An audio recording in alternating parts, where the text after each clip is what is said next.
I'm just tired of being stereotyped by them, you know what I mean, Zionist pigs. When you say Zionist pigs, who are the Zionist pigs? The Zionist pigs are all the Masons, you know what I'm saying, which is like President Bush, from George Washington to President Bush, they all Mason motherfuckers. They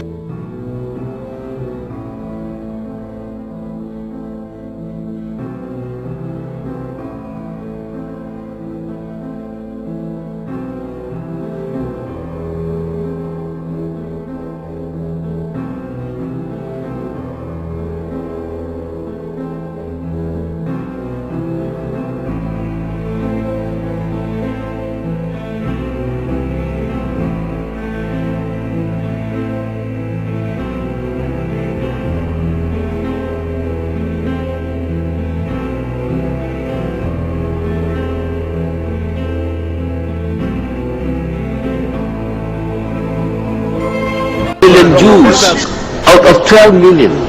But today the Jews rule this world by proxy. They get others to fight and die for them. They get others to fight and die for them.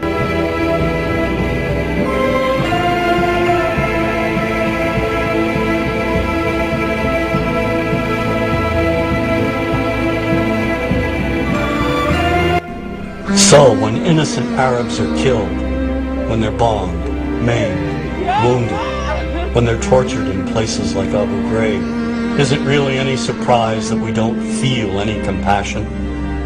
Or worse, make light of it? Care about them. We've been preconditioned to think that those innocent civilians, clones of Al-Qaeda and Saddam Hussein, are one and the same and do not merit our sympathy, our understanding. And that's very dangerous.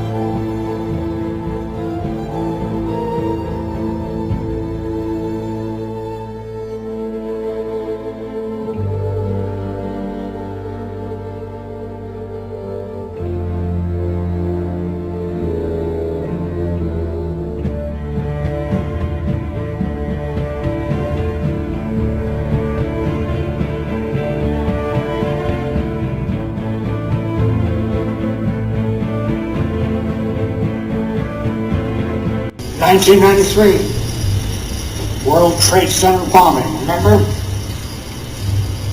During the trial, one of the bombers claimed the CIA had advanced knowledge.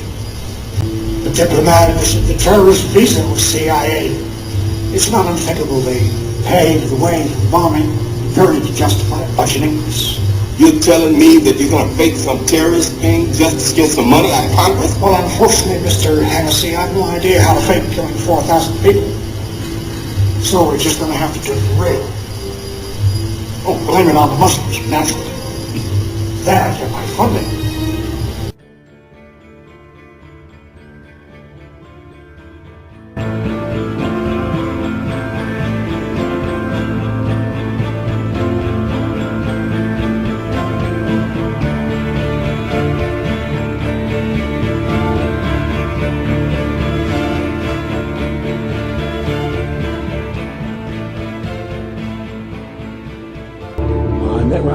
To a female attorney I knew, who called me up one day and said, one of the Rockefellers would like to meet you. I made a video called Mad as Hell, and he'd seen the video and wanted to meet me, and knew I was running for governor of Nevada. He was a very, very smart man, and we used to talk and share ideas and thoughts, and he's the one who told me 11 months before 9/11 ever happened that there was going to be an event, and out of that event, we were going to invade Afghanistan to run pipelines from the Caspian Sea. We were going to invade Iraq, to take over the oil fields, establish a base in the Middle East, and make it all part of the New World Order. And I remember he was telling me how you're going to see soldiers looking in caves, people in Afghanistan and Pakistan and all these places, and there's going to be this war on terror, of which there's no real enemy, and the whole thing is a giant hoax, but it's a way for the government to take over the American people. He told you it was going to be a hoax. Oh yeah, oh yeah. There's no question.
What is at stake is more than one small country. It is a big idea, a new world order. I occasionally think how quickly our differences worldwide would vanish if we were facing an alien threat from outside this world. And yet I ask you, is not an alien force already among us?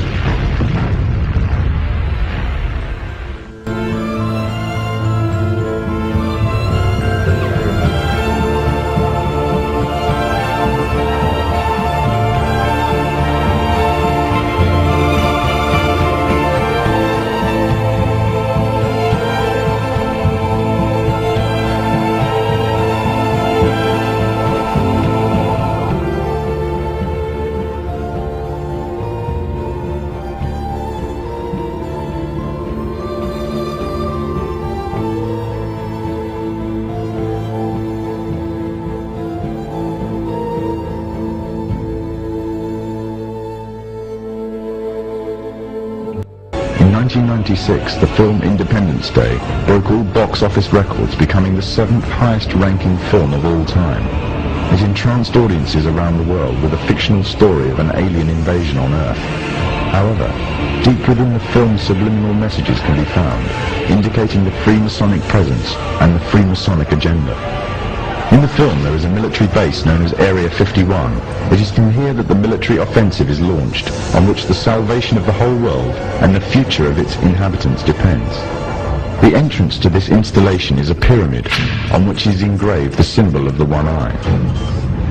The film shows the USA as the forerunner in establishing a global offensive, involving all the nations of the world, an offensive which is devised, controlled and commanded by one man, one overall leader. The film is part of an upsurge in an upsurge of films and television serials on the topics of aliens, UFOs, and invasions threatening the whole of mankind. These are gradually fueling the growing interest and public unrest on the issue. This is just one of the many ways in which the Freemasons are paving the way for their global government. The Freemasons are using a number of approaches to drive fear into the hearts of the masses.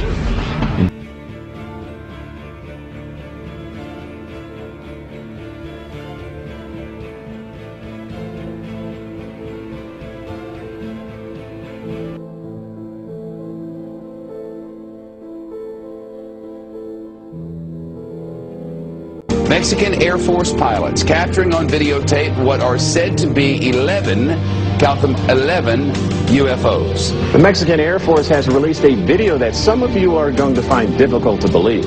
A journalist says it shows images of UFOs tracking a Mexican military plane.